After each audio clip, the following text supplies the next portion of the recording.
%98 of the old-growth forests are gone. 99% of the prairies are gone.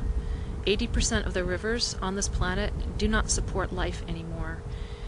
We are out of species, we're out of soil, and we are out of time. And what we are being told by most of the environmental movement is that the way to stop all of this is through personal consumer choices. By simply purchasing our product, the consumer can make a small, easy step to a greener earth. So by taking that one roll and buying that one roll, you can help save millions of trees. I think we can really look at the history of the environmental movement to tell us a lot about why it hasn't been working. There was a lot of pretty radical and militant environmentalism happening, especially in the 70s and 80s. In a lot of ways that was kind of a heyday for environmentalism. You know, Greenpeace was founded. It started to become very mainstream in some quarters to be an environmentalist. And then there was also a shift around that time when corporations realized that they could sell a lot of things by calling them green.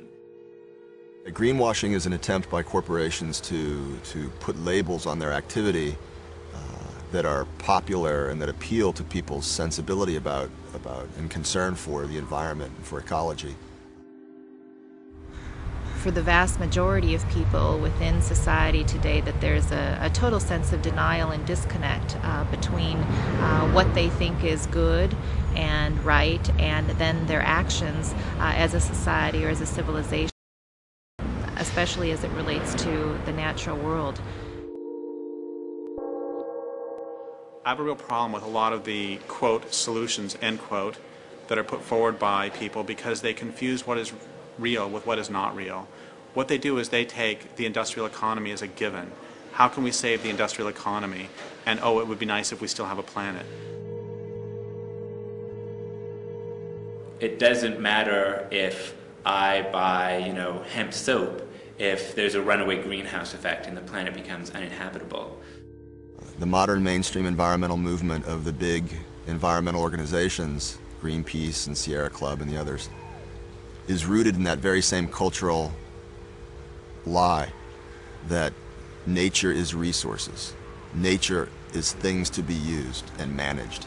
Nature is as the philosopher Martin Heidegger put it, just a vast gasoline station that we can just endlessly extract from. They may say we need to manage it more wisely, but as long as they maintain the mindset that we are the lords of creation and creation exists for us as resources to be transformed into commodities for us to buy and sell, as long as they maintain that perspective on what it means to be an environmentalist, then they're working within the same framework of an ultimately self-destructive path that the culture is on.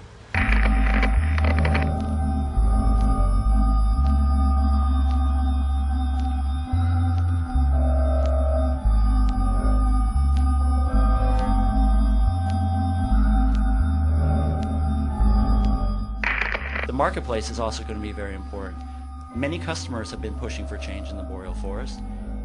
The Forest Products Association and its 21 member companies are responding to the demand for greener products. And that marketplace is going to pay close attention. If the change isn't happening, then they're going to put pressure on the parties who are part of the agreement, the environmental organizations, the forest products companies, to do the things that they've set out to do. And they will reward the companies when things begin to be implemented and the change happens on the ground. Fully confident of that. One interesting piece of the agreement is with Greenpeace, David Suzuki, Forest Ethics, Canadian Parks and Wilderness on our side.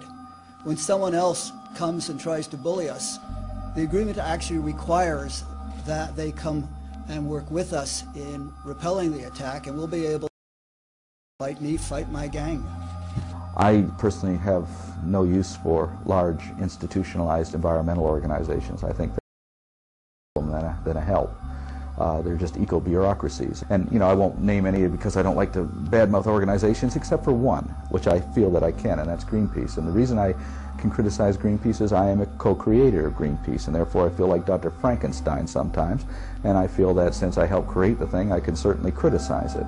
And I think that Greenpeace has become the world's biggest feel-good organization now. People join it to feel good, to feel I'm part of the solution, I'm not part of the problem.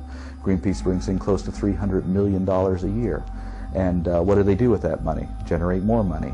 And the people who are at the top of the totem pole now are not environmentalists. They're fundraisers, they're accountants, they're lawyers, they're business people. People are voting with their dollars at the checkout stands. It's because they know the polling shows that the public cares. And, you know, ultimately they're going to care about their profit margin and whether they can sell products. What's happened in British Columbia with the environmental movement, you know, it's been stalemated, you know. The big leaders, they're compromised. You know, they went in bed and it snuffed out that movement.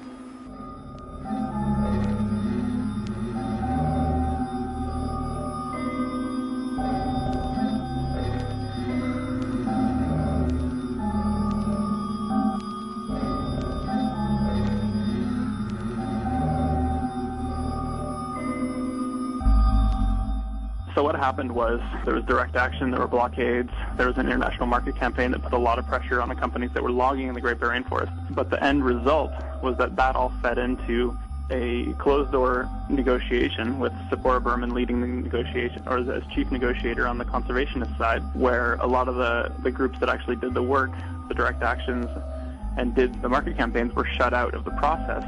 Public oversight was removed, and the protocol agreements that were signed with First Nations and with conservation groups basically shunted aside. And so the protocol agreements gave the negotiators a mandate to negotiate for 40 to 60% conservation, but what happened was they agreed to 20%. It's not strange to me when people tell me that, oh, you know, that the former president of Greenpeace now works for the logging industry of Canada. The former president of Greenpeace Australia now works for the mining industry. The former president of Greenpeace Norway works for the whaling industry. See, because it's just one corporate job to the next.